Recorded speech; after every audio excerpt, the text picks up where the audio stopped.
mentioning people call you or you call yourself the HR lady, but that's not really who you are, right? We all get boxed into these titles. I was the design thinking guru for a long time. Cute, but that wasn't really me. So my question would be to you, like, who are you? What are the professional identities you want to be known for and that you hold on to that, first of all, make you a hybrid? So I don't know if you looked at the framework on my website between multiplicity and hybridity. Hybridity is the integration. And I think you've heard me talk about that already today. And so we need to do that work for you first, sort of the identity assessment and hybridity reveal to decode you. And then I think when you can start to talk about and see your different parts, first of all, it will help you with your networking. You'll be able to give a clear picture on who you are and then be able to define why that matters and what it means so people understand you and can think of potential roles that they could work with you on. I think it'll also clear up how to do a better job search. But what I'm also hearing, just as you were listing what you love to do, right? So I'm not sure if some of these are just aspirational.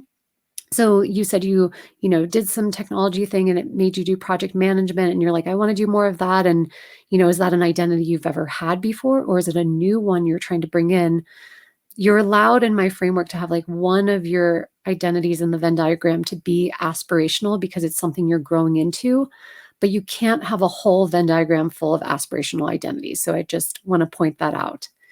And the other thing I want to say, you mentioned words like relationship building, administrative work. I heard problem solving, critical thinking. That's great that you know those about yourself.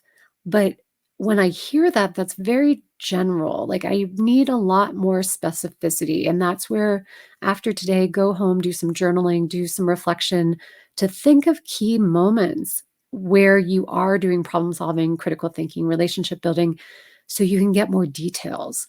Because everybody in this room could say they're a relationship builder and a problem solver. And yet we are all doing relationship building and problem solving differently.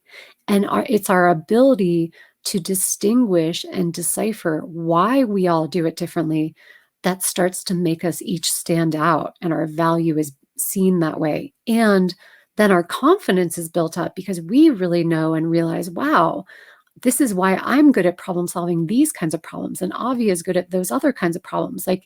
So I think just look at the language you're using as the starting point and then go deeper and question yourself every time you use one of those words.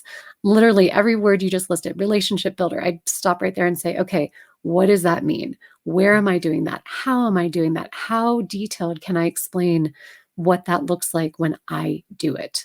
That will start to paint a picture of you and that identity. And maybe new language will come out.